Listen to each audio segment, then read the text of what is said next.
Okay, so good morning. Today's daf is daf Lamed Zayin of Masechet Avodah Zarah. Let me share my screen and we'll get started. So yesterday we began discussing the oil of idolaters. The Mishnah on Lamed Hay. So 2 days ago, Lamed Hay on Mabet said that that oil was prohibited. It had a statement. The Mishnah actually said had a reference to Rebbe. It said Rebbe Ubei Dino Hitiru Hashemen, and that the Rebbe and his Beis Din made it permitted. Rashi had taken that language out, suggesting that it was added because eventually Rebbe Yehuda Hanasi would say that it's Rebbe Yehuda Nasiya, Rebbe or Rebbe Yehuda's grandson, Rebbe Yehuda Nasi's grandson, that would actually be permitting it. But in any event, the bottom line is that our Mishnah had said it was prohibited. The Gemara has now talked about how it could be permitted. We offered, Rav and Shmuel offered different explanations for the reason that it was originally prohibited, but they both agreed that the prohibition no longer applies. Today, we begin with a story that will focus that will be the focus of the Gemara for much of the rest of today, and it relates directly to this decision of the court of Rabbi Yehuda Nasiya to say that the oil of idol worshippers is not prohibited. So let's take a look. So we are 6 lines down. In the beginning of the line, first word on the line, on Lamed Zayin Amud Aleph. Mistamich v'azil Rabbi Yehuda Nasiya akasvei de Rabbi Simlai Shamo'eh. So Rabbi Simlai was the assistant to Rabbi Yehuda Nasiya, and they were going along the way. And while they were going, Rabbi Yehuda Nasiya was leaning on his assistant Rabbi Simlai.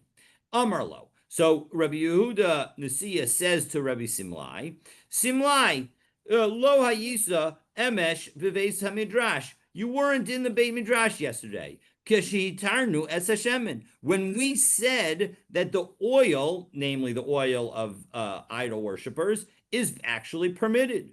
Amrlo. So Rabbi Simlai said back to him, Biyamenu, in our days, tatir aves apas. We should hopefully will not only make permitted the oil, but we should also make permitted the bread of idolaters. So Amar Lo Im Kain Karulan based in Sharia. If we were to do so, they would end up calling us a permissive court. And how do I know that if we had done an extra bit of permit of allowing something to happen, that we would end up being called a permissive court? Titnan, because we've got a Mishnah in Maseches Edios. Hey, Rabbi Yossi ben Yoezer ish Sreda al Ayal Kamsa, that Rabbi Yossi ben Yoezer, who is from Sreda, testified about the Ayal grasshopper, this particular kind of grasshopper. And what did he say? Dachan. He said that it is kosher, that it is not, that it is tahor. And what else did he testify to? The al mashke beis hamitbachya. And also the liquids in the butchering place, namely the water and the blood that flow in the place where all the animals are taken apart in the Beit HaMikdash. Dachan, that is also considered tahor. Va'al diyikrav lemisa, and then one who touches somebody who is dead, misa'av, he's considered tamei. Now, Rashi understands, right? Va'al diyikrav lemesa misav, hanogea b'meis tamei, that the one who touches a dead person, this is Rashi 1, 2, 3, 4, 9 lines down in the narrow lines on Lamed Zayin Amud Aleph, that the meaning of those words is that the one who touches a dead body is a corpse is considered tamei. Well, come in parik, and we are going to ask. But that's strict in the Torah. Yeah, that's exactly what the Rashi is about to say. Those are the next words in Rashi. Look, come on, Okay. Hadoraizehi. I don't understand. That's a prohibition in the Torah, or there's a rule in the Torah. V'od hachumrahi. And you're saying that the person's tamei. Well, that sounds like you're being strict and you're not being lenient. The Yosef Asra mibaile. And so we're going to ask. He's adding a restriction. Why are you calling him? Meaning you should call him Yosef the prohibitor. We're going to ask about. So we are going to deal with that. But let me just note where we end on this. That in the end, what he's actually saying is that if you have suffix tuma in Rishus Harabim, it is going to be, you're going to be considered tahor. And so that's the third rule, that if you have suffix tuma in Rishus Harabim, that it's tahor. So now you have three rules of leniency. And what happens about that? V'karule Yosef Sharia. And so they called him Yosef the permitter. And so as a result, what Rabbi Yehuda Nasiya is saying is, I don't want to be called the Rabbi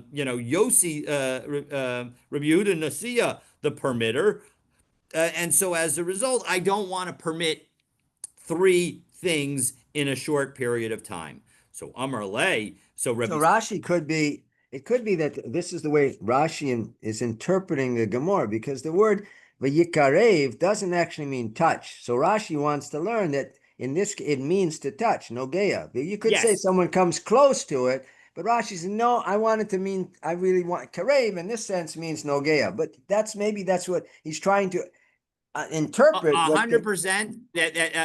I tried to see whether there's any way that to interpret it as meaning come close, but as we go through it, we are going to see that it must mean touching.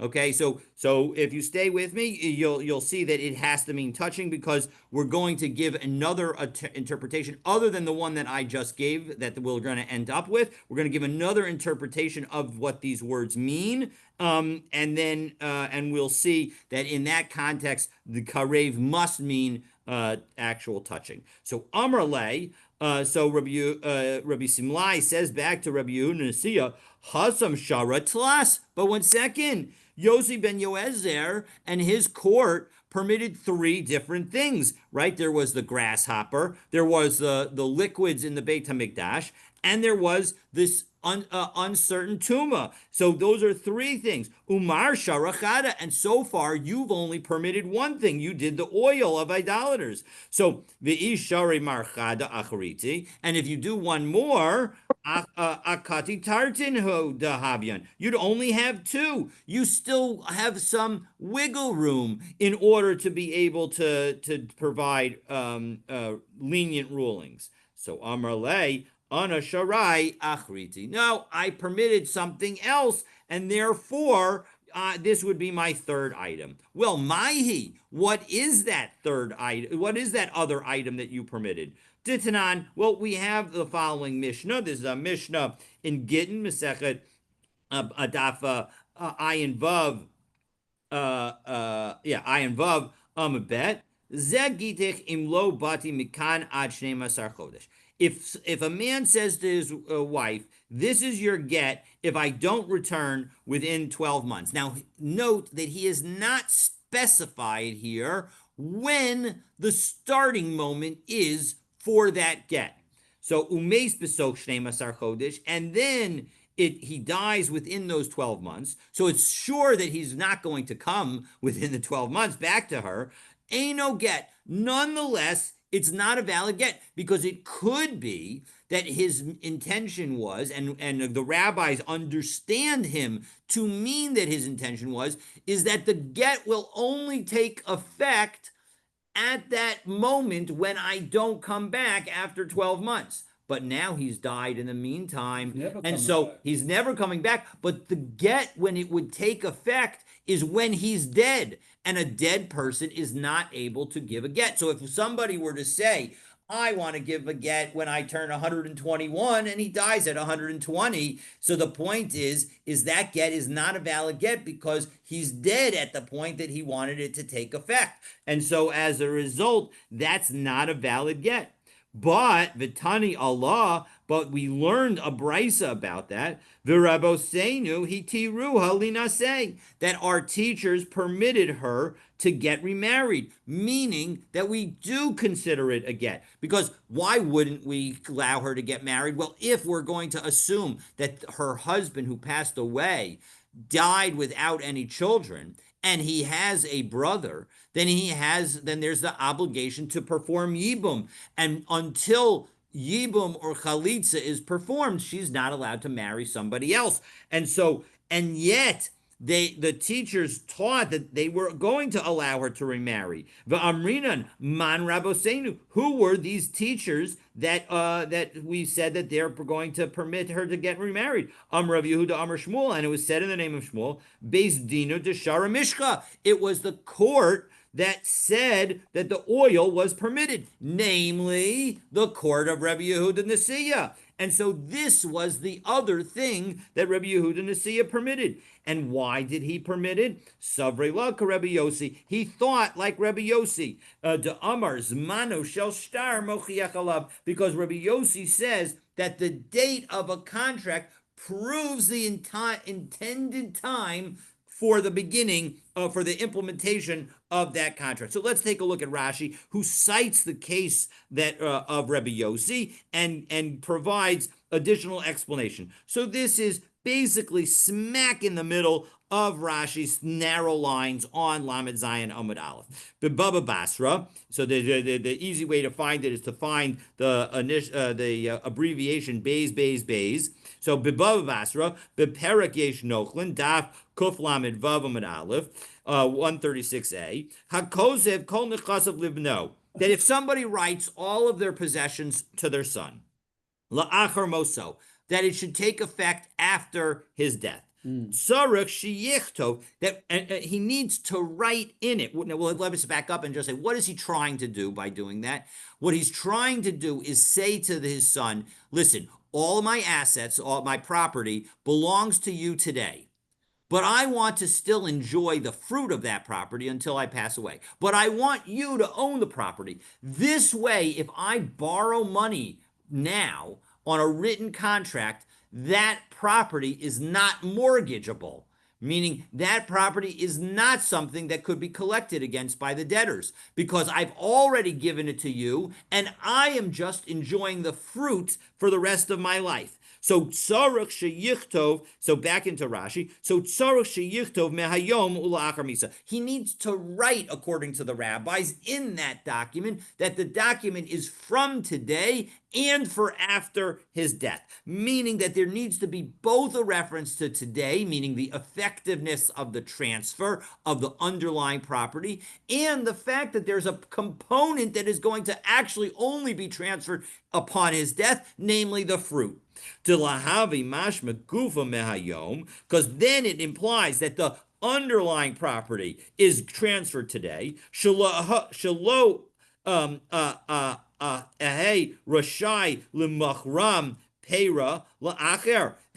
But at the same time, he's not going to allow them to sell the fruit to somebody else. Me'ayom shelo aha. Rashai lemachram shelo aha rashai lemachram, so that he's not allowed to further sell it. Upeira, and when it comes to the fruit, la'achar misa, that is going to be transferred after death.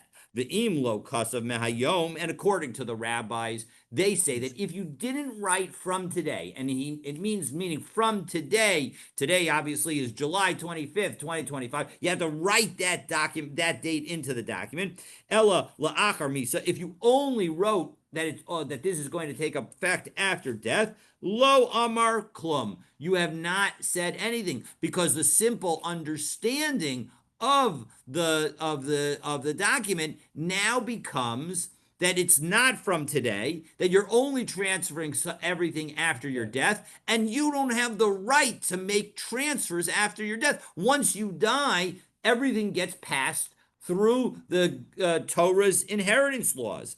So lo amar klum, v'yershu achavimo, and so as a result, all of the brothers will end up inheriting with this son. So you had wanted to give it to one particular son, but now everybody's going to inherit with him. Oh, im haya alav balchov, or if in fact he borrowed money afterwards from somebody, me'uchar la'achar matana, after he'd given the gift, zu balchov gova eschovo. The creditor can take from this land any money that is owed to him because he has a lien on the land, if assuming that it was a balchov al hashtar. Rabbi Yossi Amar, Rabbi Yossi says, Eino tzarech. No, you don't need. And again, now this is the why did we bring this all story is because we want to know the position of Rabbi Yossi. And Rabbi Yossi says, rabbis, I disagree with you. And I say that in fact, you can rely on this document, that it's as, even though it doesn't say mihayom, it's as if it says mihayom. As we say, Rabbi Yossi Omer, that you don't need to say the me'ayom. Zman b'shtar. That the reason that you write a date at the top of the document is to tell everybody that of course there's going to be an effect from today. Lomar me'achshav. It's telling us that it's from now. Tehei matana, that from now should be the present. Migufa shel karka, the underlying body of the land, the underlying rights to the land. Upeiros lachar misa, and clearly the intention is that only the fruit gets transferred after death. Lo boy lemesa lay. Ella la'achar misa, because if in fact his intention is only to make a gift after he dies, lama kasav zman b'shar. He doesn't need to write the document, the date in the document. It doesn't matter. Today's date doesn't matter if he's trying to transfer everything for after his death. V'hakinami, and so too here in connection with this get, zmano shel get mochiach. The date on the get proves what his intention was. What was his intention? He said that the get is going to be effective if I don't come back within 12 months. So the implication of the fact that today's date is written on the get, it means that that today is the date that the get would be effective. That it was the idea was that it was retroactive. Dehagi kamarle me achshav, that it's as if he's saying from now, yehei get, today this will be a get. Im lo bati, as if I don't come. Vitana ba'alma hu, it's a condition. V'chi lo asa ikayim tana, and when he doesn't come, so the condition is fulfilled and the get takes effect from the original date. Okay, So in the case of the Baal Chov, then in the Rashi, the first section with the right, Baal in the Chov, case where the father is giving a gift to his son, yes. So with the Baal Chov, so once he's made it me'achshav, whether he says it doesn't say this, but once so the Baal Chov cannot collect on that, right? That's correct. The Baal Chov. Now we're talking about a Baal Chov who wrote his debt document after the date of this transfer to the son. If the Baal Chov's document is before the date of the transfer to the son, then the Baal Chov already has a lien on the property, and the father giving it to the son does nothing. But we're talking about the case where the Baal Chov doesn't get that lien, is where the Baal Chov comes around and lends the money after the date of the gift to the son. Okay. And then earlier on, and if this person, the father, buys and sells property after the me'achshav, does that property automatically belong to the son? He cannot. No. It's only the property that he's referring to in the document.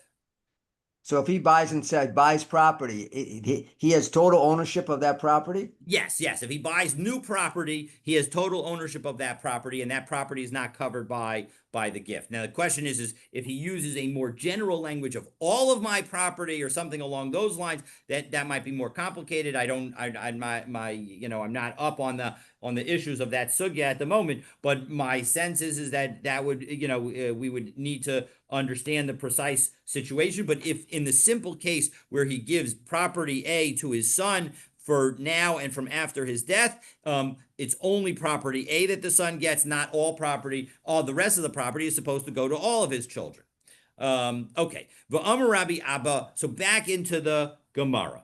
And the Gemara, we're now with a 1, 2, 3, 4, 5, 6, 7 lines into the wide lines on Lamed Zayin Amud Aleph, second to last word on the line. It's actually an abbreviation. V'amar Rabbi Abba, Brei de Rabbi Chia bar Abba, Rabbi Yehuda Hanasi Hora. Now, this language of Rabbi Yehuda and Nasi here, Rashi tells us, if we look at the next Rashi, it's 1, 2, 3, 4, 5 lines up, end of the line in the narrow lines of Rashi. Rabbi Yehuda and Nasi, Ben Beno shel Rabbi Haya, Hora, Shehi Muteras Linase. It was actually Rabbi Yehuda Hanasi's grandson that said that it was permitted. Now, you know what? I just realized that I have something wrong on my screen, but okay.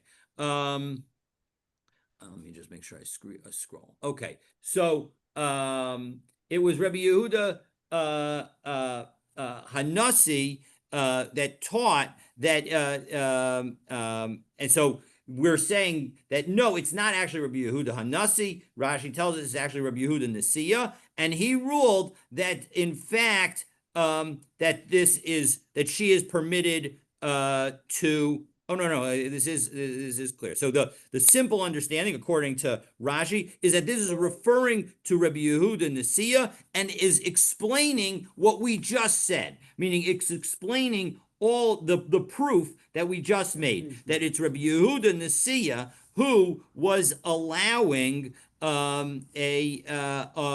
this woman to get remarried. V'lo hodu lo kol shato, and his court did not agree with him all of the days of his life. V'amrila, and some say kol siato, meaning his colleagues didn't agree with him. And again, Rashi understands that this is referring to what immediately preceded it. Namely, it's referring to the case of a man who says that this is your get if I don't return within 12 months. But there is another way to understand this, and it is to say that now we're actually going back and explaining the language of our Mishnah, and that this is in fact a new topic. That if we go back to our Mishnah on Lamed Hey Amud Bet said specifically, again, Rebbe Ubeit Dino Hitiru Hashemen, that Rebbe and his Beit Din permitted the oil. And we can say that what this is saying is, okay, we now have the Gemara has now spent the last, half a daf telling us that Rabbi Yehuda Nasiya was the one who permitted the oil of a non-Jew. But what about our Mishnah? Our Mishnah specifically said that Rebbe Ubeit Dino Hitiro. So how can we understand that? So one way to understand these words is to say that it's referring back to our Mishnah. And our Mishnah said that Rebbe Yehuda Hanasi Ubeit Dino Hitiro, and Rebbe Abba, Brei de Rebbe Chia bar Abba, is explaining that, you know what? Really, Rabbi Yehuda Hanasi permitted it, but his court did not permit it. And that is why Rabbi Yehuda Nasiya, Rebbe's grandson, needed to come and tell us that it was permitted.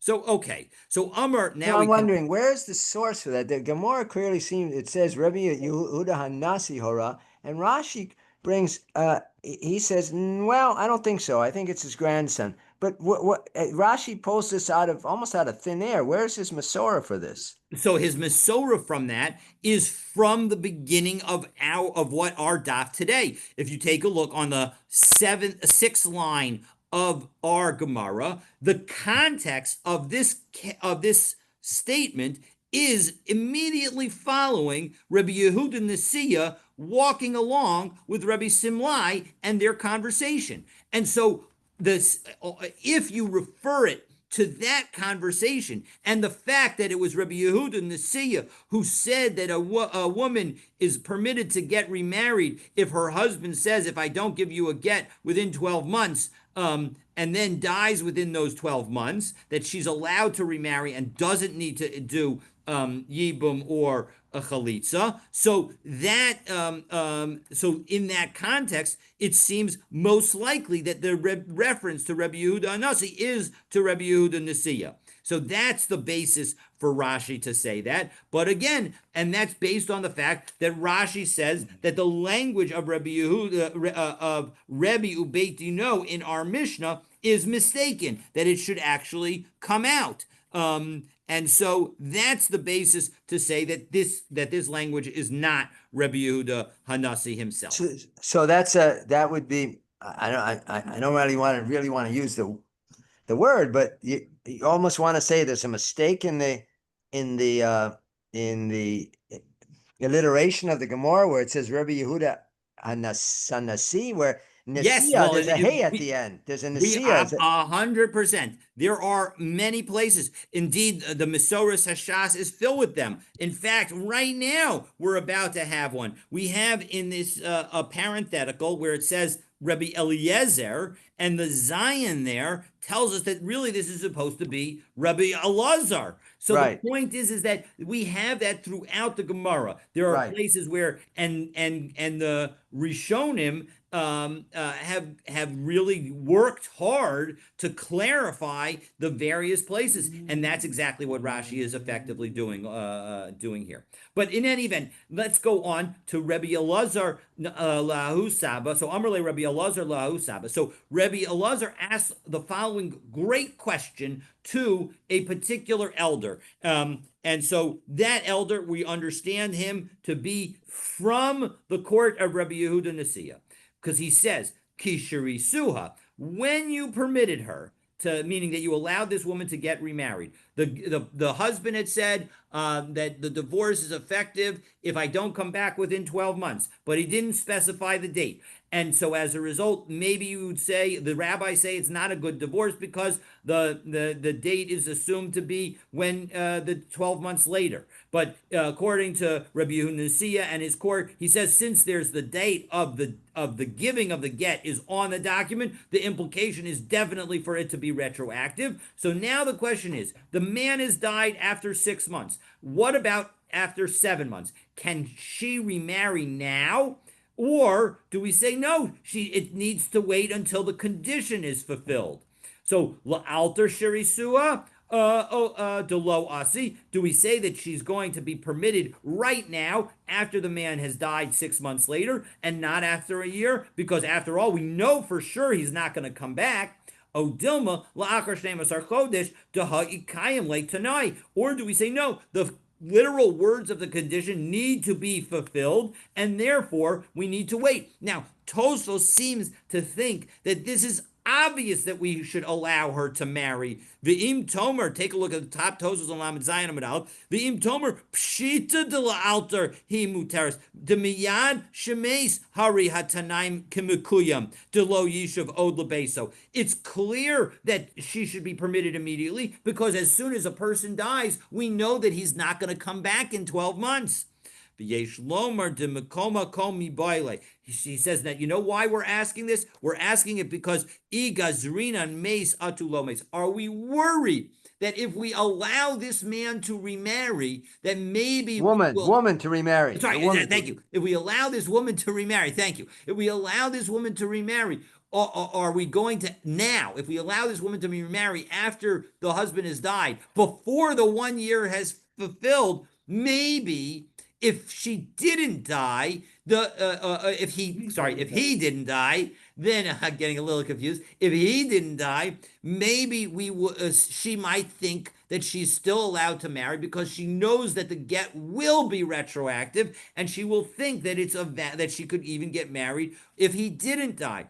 And so as a result, we need to be worried about that. Okay, so that's the question. The bottom line of the question is, when can she remarry? Do we have her wait until after 12 months or not? So what about the 3 month period? What? It's a 3 month period, right? Maybe she's pregnant. No. This is not about pregnancy. Remember that this is about, and of course the whole point is that the husband says, I'm not coming back for a year.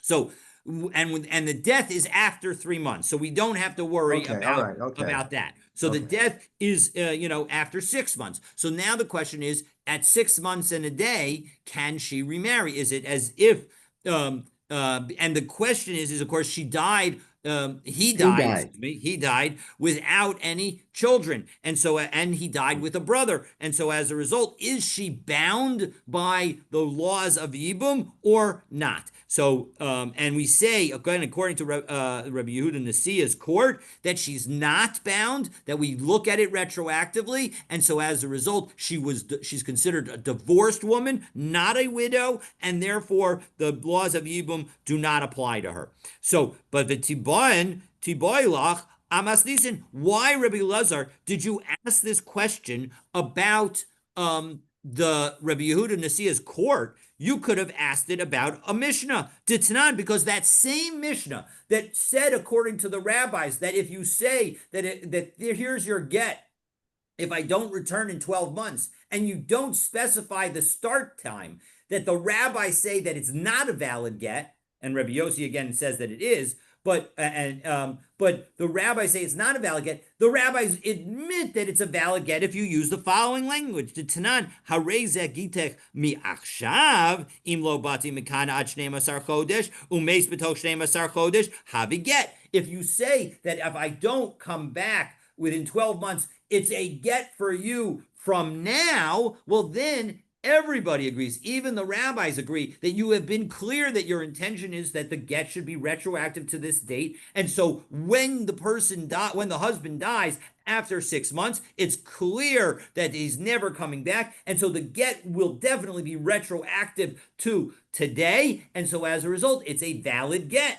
Now, the question is, in that situation, the husband has died after 6 months. Can the woman remarry at 7 months? Or do we say, no, she needs to wait? So, right, the tziboilach, you could, daha ikayim lay, tonight, here the stipulation has been fulfilled. He's not coming back. V'tziboilach, so you could have asked, la'alter habigita, do we say that it's immediate that the get takes effect because he's died? Dahalo asa, because he's definitely not coming back. Oh, dilma la'akar shnemasar chodesh, daha ikayim la tonight, or do we say that it's after 12 months? So, Einachinami, yes, you're absolutely right. Rabbi Lazar could have made the question about the Mishnah. Elamashum dahavis ba'o minyana, but he was dealing with this particular elder, so he asked about that particular court of Rabbi Yehuda Nasiya. Now, that question is never answered. We are now going to go on an aside, and we're not going to answer this Rebbe Lazar question. According to the Shulchan Aruch, Eben Ezra Kuf Mem Dalid, Halacha Gimel, we say that we treat her as divorced immediately, but to avoid confusion, we require chalitza if her husband died without children and left a brother, and she wants to marry immediately. Meaning that if she's going to want to get married immediately, then she needs to do chalitza, because we don't want people to get confused. So it does seem that we are worried about the confusion. However, if she were to get married anyway, because in fact we follow the halacha that we treat it as if it was from now, and so the get is retroactive. If she marries anyway, we're not going to force her to get divorced from her new husband. But okay, so now let's take a look. But if she decides to wait until 12 months, she doesn't need then she would not need a chalitza. Correct. Okay, Amar Abaye, Hakol modim likishetetze chama minartika. That if you say that this is a get from when the sun leaves its sheath, so l'chinafka ka'amar la, it's saying that it's taking effect at that time. And so v'chimeis b'leilia, and if he dies in the night, get lakar misu. It's a get that only takes effect after his death. It's invalid. Almanas. On the other hand, if you say I'm giving you this get on the condition that the sun comes out, may akshav kamar, it's as if you're saying that it's from now. And so as a result, if the husband dies in the middle of the night, so then it's certainly a stipulation that's going to happen. But get mechayim and it's retroactive, and so as a result, it's a valid get. And she is considered a divorcee, not a widow. Kida Rav Huna, as Rav Huna said, Da'amar Rav Huna, Kol ha'omer almanas ka'omer me'achshav dami. Anytime you use the language of on the condition that means from now. Lo nechlaku, the whole argument that we have between the rabbis and Rabbi Yossi is only ela im be'im tetzei. The question is if you use the word if. So if you, instead of the word on the condition, you say if, that is where that there's going to be an argument. Rabbi Yehuda Nasi Savar La Rabbi Yossi. Rabbi Yehuda Nasi, and again, this should be really Rabbi Yehuda Nasiya. He thinks like Rabbi Yossi. To Amar Zmano Shel Shtar Mochiach Alav, that the date of the document tells you when it takes effect, meaning it's retroactive. That it says if you said from today if I die, or from now if I die. Okay, the Rabbi Rabbanan leis lahu the Rabbi Yossi, but the rabbis disagree with Rabbi Yossi. V'havale kazeh gitech imati greda, and it's like you say, if I die alone, meaning that all you said is if I die, and therefore there's no retroactivity, and as a result, it would not be a valid get. Okay, so that is the first half of today. The rest of today, or most of the rest of today, is going to be about the three statements of Rabbi Yossi ben Yoezer. So Gufa, hey Yossi ben Yoezer, Isha Treda al Ayel Kamsa Dachan, Val Mashke be Mitbachya Dachan, Val Zikrav Lemisa Misaev, the Karule Yosef Sharia. So we just quoted the entire Bryce again about the grasshopper, that it's permitted, that about the liquids in the Beit HaMikdash, that they're permitted, that, and the touching of the mace, that it's considered tameh. So we're going to go through all three of those rules. So my ayal kamsa, what is this ayal kamsa? So Rav Papa shoshiva, it's a shoshiva. Rav Chia bar Ami mishmei deula amar susvel, it's a susvel. Well, what are those? So Rav Papa amar shoshiva. So he says it's a shoshiva. Kamiflagi berosh aruch. The argument is about a long-headed grasshopper. In fact, if you think about like a praying mantis kind of grasshopper, so which is sort of, I guess, I don't know whether they're in fact the same species, but they have very long heads. So Mar Savar Rosha Aruch Aser. So the rabbi said that it was prohibited, and Rabbi Yossi ben Yoezer said that it's permitted. So Omar Savar Rosha Aruch Mutter. That's what this debate is about, and so that's the Rav Papa's view. Rav Chia bar Ami mishmei de Ula Amar, whereas Rav Chia bar Ami, in the name of Ula, who said it's the Suspil, was returned to Lamed Zayin Amabed. Suspil, what's the story with the Suspil? Berosho Aruch Kuliyama Lo Pligi Daser. Everybody agrees that with the big head, it's going to be prohibited. And what they're arguing about is that the version of the grasshopper / locust that is kosher is where the majority of the body is covered by the wings.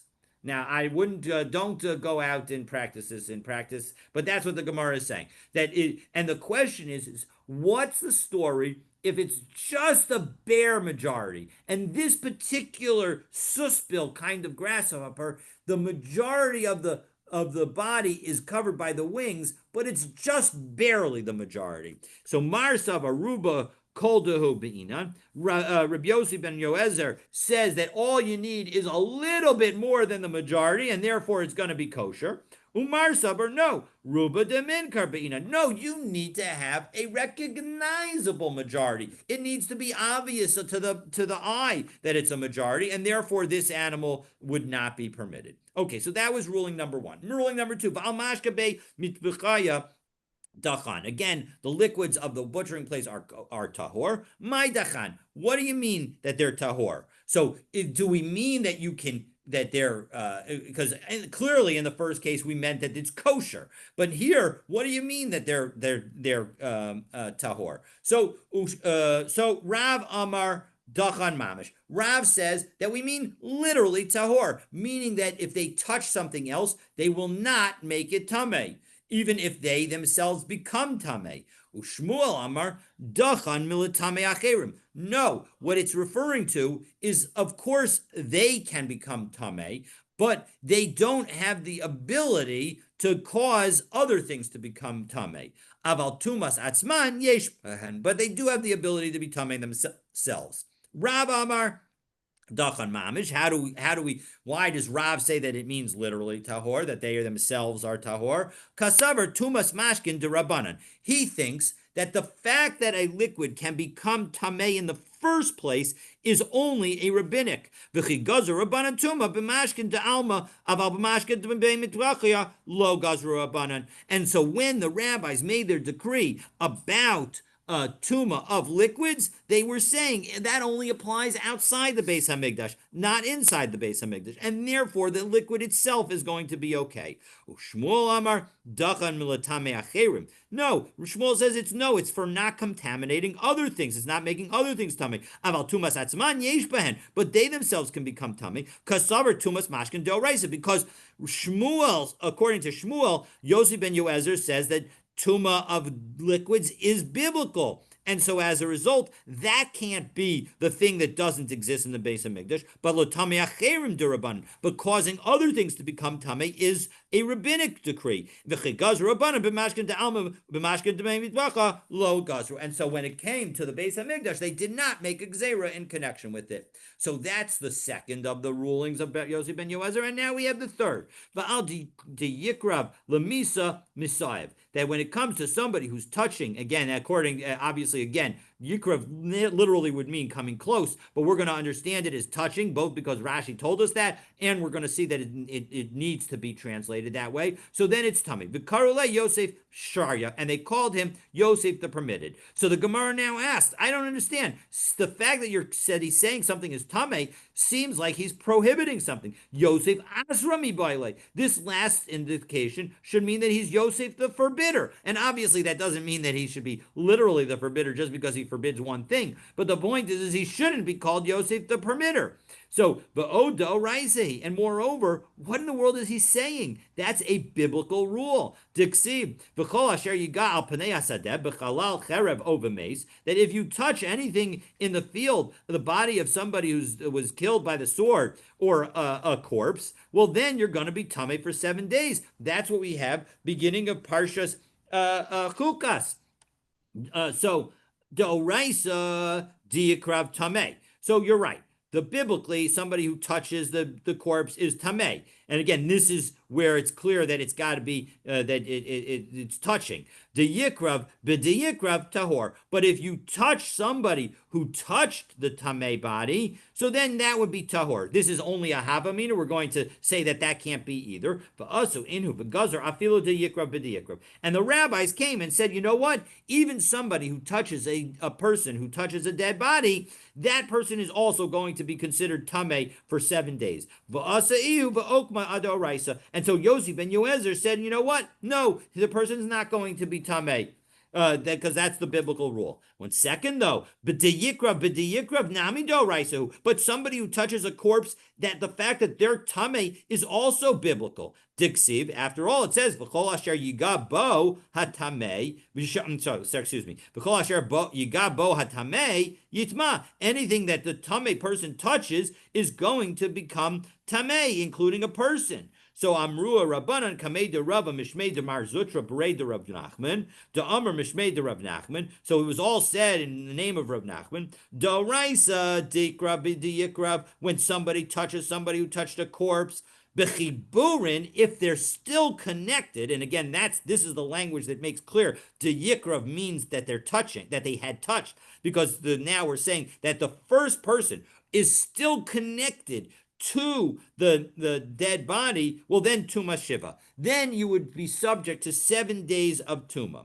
Shelo b'chiburan tumas erev. But if in fact a person touches somebody who touched a corpse, and the person who touched the corpse is not at that moment touching the corpse, then you're only going to be tamei until nightfall. Meaning, if you go to the mikvah and then it comes night, you're going to be tahor. V'asu inhu v'gazer afilu shelo b'chiburan tumas shiva. And the rabbis came and said, you know what? Even if you touch the person who touched the corpse, and even if that person who touched the corpse is not at that moment touching the corpse, we're going to say that you're subject to 7 days of tuma. Va'asa iyu va'okma odoraisa. And Rabbi Yossi ben Yoezer came and said, no, we're going to say that in that situation you are subject to tuma only for 1 day. So Doraisa Maihi. So what's the story here? How do we understand the biblical rules? Because Dixiv, we have three psukim. The basic law is that if you touch a corpse, you're contaminated for 7 days. And then the second rule is that anybody who touches the person who touched the corpse is going to become tamei. And we have the third pasuk. And then we also have that the person who is touched is going to be contaminated only until nightfall. So how do we understand these three verses? So because the second verse of somebody who becomes contaminated if he touches somebody else, that suggests that the tuma is for 7 days. So haketzad kan bechiburin, kan shelo bechiburin. The question is the person who touched the corpse still touching the corpse? If he's still touching the corpse, well then the person who touched the corpse is going to be tummy for 7 days. And if he's no longer touching the corpse, well then he's going to be tummy until nightfall. Kan shelo bechiburin. So Amar lahu Rava. Lava mina lachu lo titlu be buke suriki b'Rav Nachman. No, don't hang empty pictures on Rav Nachman. Rav Nachman did not say this. You are wrong about that. And now, Hachi Amar Rav Nachman. This is what Rav Nachman said. Safek Tuma B'Rishus Harabim Hiter Lahen. What Rabbi Yossi ben Yoezer did, and this is what I hinted to at the beginning of our class, or mentioned at the beginning of our class, is that with Rabbi Yossi ben Yoezer, the third thing is that he said that when are you tamei if you actually touch the thing. But if we're unsure of you whether you touch the thing, well, then it's going to be a case of suffake, and if you're in a public domain, you're going to be tahor. 1 second though, you don't need Riosi ben Yoezer to teach us that. We know that law from the halacha of sota. Because what did we see in connection with sota? We saw that a sota is considered, we view her as suspect when she is in private with with somebody that the husband said that you can't be alone with. So masota rishos hayachid, just as the uncertainty only takes effect if she's in private in a private domain. So too, when we're uncertain about tuma and you're in a private domain, that's where you're going to say that there's going to be suffix tuma, and we're going to say treat you as being tame. But if you were in a public domain, you would not be. So in fact, we don't need Rabbi Yossi ben Yoezer to teach us this because we know it already from the halachas of sota. So no. Ha'amar Rabbi Yochanan halacha be'ein morin kain. Rabbi Yochanan said that this was a law that we wouldn't teach publicly. That it's true that that's the rule, but we wouldn't teach it. V'asa ihu v'orile uruye. And Rabbi Yossi ben Yoezer came and said, you know what? We gotta teach it. And Tanya Namiyachi, we have a brisa that seems to say this exact thing. Rabbi Yehuda said about Rabbi Yossi ben Yoezer, Koros Natzlahem, that Rabbi Yossi ben Yoezer would set up beams in the public. Va'amar ad kan Rosh Hashanah, ad kan Rosh Hashanah. Here is the border of Rosh Hashanah and Rosh Hashanah. So that way you would know if I'm uncertain about whether I touched Tuma in Rosh Hashanah, well then I've got to be tummy. And if I don't, if it was in Rosh Hashanah, I would not be. So ki asa likamei de Rabbi Yanai. But when these kinds of situations would come before Rabbi Yanai, Amrlo, he would say to somebody, listen, you're unsure whether you became tummy in a public domain. Hamaya mishik asa denahara zilu tvolo. There, what's the harm? Go be tovel, and everything will be wonderful. And so that is the story. Okay, so now we're going to end today with the laws of. You know what? Maybe we'll just leave that. We'll stop here at these two dots, and we'll leave the laws of cooked foods and the cooked foods of non-Jews, God willing, for tomorrow. And so this is one of the most applicable Gemaras within Maseches Avodah Zarah. That it has daily applicability because we have the laws of Bishul Akum, and this is the main source for those laws. And so look forward to learning with those God willing, tomorrow have a Shabbat. Is there a Shalom. time limit for this, the 1 day concept? If a person touches someone who touches someone, right? And we say he has to, he has until the next night or until Arab, but right? No, no. What it means is that if he goes to the mikveh, he will Right, become tahor tahor. that night. But if he doesn't, right? But if he is there, If he doesn't go to the mikveh, he never becomes tahor. and so that anyone who touches him, or if he touches someone, that second person is a tamei. There's no Well, that the first person is tumas mace. They right, need to go through the entire right, process of the right, 7 days. right. So, as long as the person before those 7 days are up, the if anybody touches him, they become tame, and so that's the tuma that's going to. Again, that person would need to go to the mikvah and in order to become tahor again. So the second person becomes, tell me if he comes in contact with him. So that person, the first person has to go to the mikvah, or he's always tummy, right? The If first it one has not only has to go to the mikvah, but they have right, to go through the paraduma right, ceremony. right. So So if the that point is that's why we can't get rid of tumas mace today because we don't have a right, paraduma. but in So that case, everybody is essentially considered tumas right. mace. So in that, if he didn't go, he's considered always. So anyone who comes in contact with him, there's no time limit. It can be a year, a month, 2 years, Correct. 10 years. No time limit. No time limit. That's exactly right. And just I did some searching on Charlie's question from yesterday about the Gzera of shame. The best thing that I have is that it was that we say Kain do Raisa Tiknu that basically when they make decrees it's like a biblical prohibition and that effectively because it's a decree about illicit relations that just like other illicit relations deserve the death penalty, so too this one did. But I don't have any great answers. It's certainly clear that it seems like even though it was quote unquote a gzera of shame, it seems like it's treated like it's a biblical prohibition. Not simply a decree. But that was before Yeah, Matan that's Torah.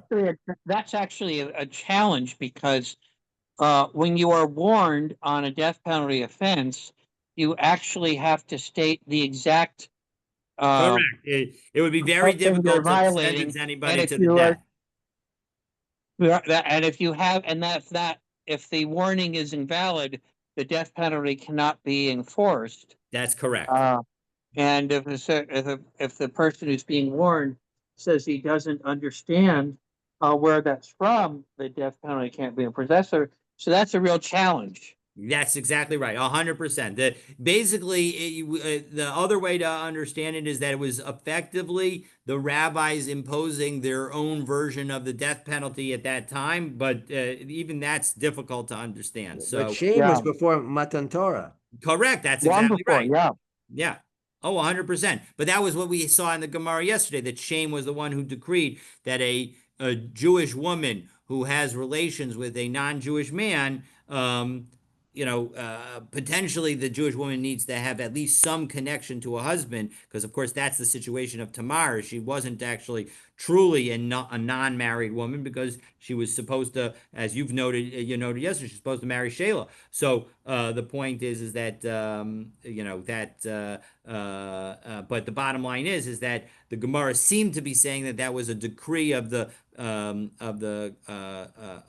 Beit Din of shame. So But the how do we Ramban, understand that? among the Ramban, among others who bring afterwards, say that Yehuda was performing Yibum.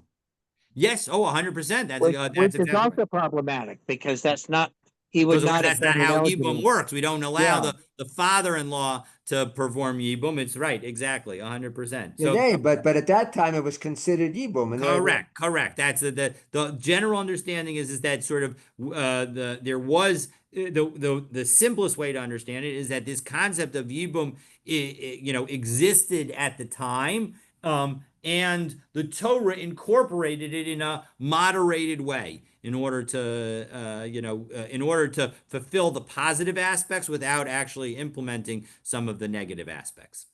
which is a challenge to the idea that the Avot uh, followed the Torah because this is clearly not the Torah. Correct. The idea that, yeah, there's a lot of challenges here. Yep. Oh, 100%. But they're only challenges if you feel if you are dogmatic about any of these issues. If one allows for some flexibility and understanding that it's not necessarily meant to be taken fully literally that the avot fulfilled all the mitzvot, but rather more metaphorically and et cetera, et cetera. So then a lot of these issues sort of go away. Yeah, but we don't do death penalties on metaphors. What was that? We don't do metaphoric death penalties. That is true. That is true. We definitely don't do metaphoric death penalty. So that I yeah, mean, it's it is one can also understand a lot of the halachot and mitzvot as responding to the situations that that the avot went through, and so the fact that we now have a clearer set of rules. They were implementing the rules as they understood them at the time, but we now have a more clear and better understanding of those rules. So, very interesting topics, a lot to debate and discuss in this area. I wish everybody a Shabbat Shalom. Look forward to continuing our learning together. Be well. Be well.